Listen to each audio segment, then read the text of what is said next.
जय श्री राधे मित्रों, बहुत स्वागत है आपका दर्शन 24 के यूट्यूब चैनल और फेसबुक पेज पर। मैं हूं हरि गोपाल शर्मा।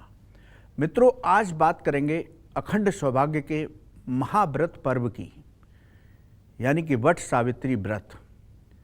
मित्रों, अमावस्या तिथि शास्त्रों में परम कल्याणकारी तिथि बताई गई। ज्येष्ठ मास की अमावस्या दो पर्व लेकर के आती है। ज्येष्ठ मास की अमावस्या को शनि जयंती पर्व मनाया जाता है, वहीं अखंड सौभाग्य का पर्व वट सावित्री व्रत किया जाता है। मित्रों, हमारे ऋषि मुनियों ने लोगों को प्रकृति से जोड़ने के लिए वृक्षों की पूजा के व्रत अनुष्ठान बताए, जैसे कि आंवला नवमी, आंवला की पूजा का पर्व, केले की पूजा, जिनका बृहस्पति कमजोर हो उनको केले की पूजा करनी चाहिए। जिनको शनि का प्रकोप है उनको पीपल वृक्ष के पास ले जाने का विधान शास्त्रों में दिया गया। यानी कि हमारे ऋषि मुनि कहते थे कि प्रकृति का संरक्षण हमें करना चाहिए। ये एक इस व्रत के पीछे का भाव ऋषि मुनियों का रहा होगा।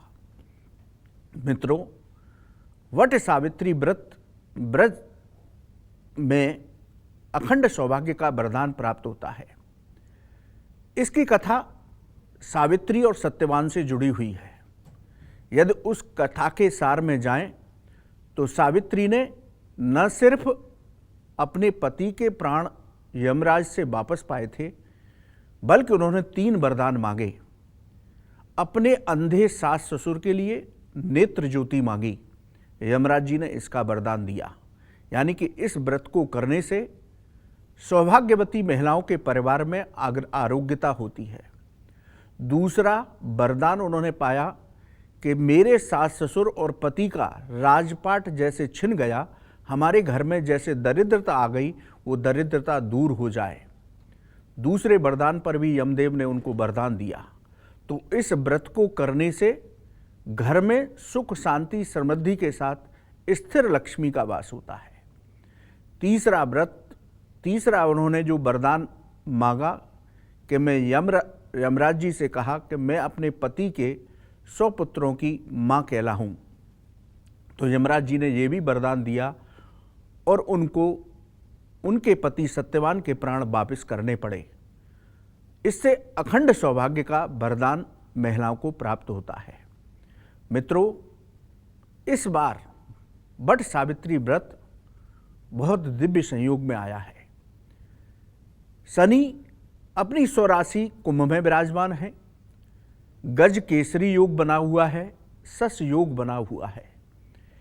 इस संयोग में वट वृक्ष की पूजा करने से साधकों को मनवांछित फल की प्राप्ति होगी। वट सावित्री व्रत महिलाओं से जुड़ा हुआ है, लेकिन हम कहेंगे कि पुरुषों में को भी इसमें योगदान देना चाहिए। पुरुषों का योगदान किस तरह से हो सकता है कि वो वट वृक्ष का रोपण करें, उसका संरक्षण करें, उस वृक्ष को बड़ा करें। वट वृक्ष में यदि सनातन धर्म की बात की जाए तो ब्रह्मा, विष्णु और महेश, इन तीनों का वास माना गया। इनकी कृपा से साधक को मनवांछित फल की प्राप्ति होती है। वट सावित्री व्रत के दौरान महिलाओं को पंचोपचार विधि से वट वृक्ष का पूजन करना चाहिए। उसकी जड़ में गंगा जल चढ़ाना चाहिए, उसको तिलक लगाना चाहिए, अक्षत चढ़ाने चाहिए और जो सौभाग्य की वस्तु हैं वहाँ ले जाकर के उनका पूजन करना चाहिए। पूड़ी और चने का बायना, हलवे का बायना वहाँ पर प्रसाद के रूप में रखना चाहिए। और मौली से, जिसको कलावा कहते हैं, या सूत से 11 परिक्रमाएं वट वृक्ष की करनी चाहिए। ऐसा करने से अखंड सौभाग्य का वरदान प्राप्त होता है, क्योंकि शास्त्र कहते हैं कि वट वृक्ष की जो जटाएं लटकी रहती हैं उनमें साक्षात सावित्री जी का वास होता है। उनके आशीर्वाद से महिलाओं को अखंड सौभाग्य का आशीष प्राप्त होता है। इस तरह से हमें वट सावित्री व्रत अनुष्ठान को पूर्ण करना चाहिए। तो मित्रों, ज्येष्ठ अमावस्या परम कल्याणकारी अमावस्या है। आप अपने पितरों के लिए तर्पण, पिंडदान, श्राद्ध कर्म करें। शनि जयंती का पर्व है तो शनिदेव का अभिषेक पूजन करें जिससे उनकी कृपा आपको प्राप्त हो। और अखंड सौभाग्य के लिए महिलाओं को वट सावित्री व्रत करना चाहिए जिससे घर में सुख, शांति, समृद्धि, आरोग्यता बनी रहे। तो इस तरह से इस पर्व को हमें मना करके लाभ उठा लेना चाहिए। जय श्री राधे मित्रों।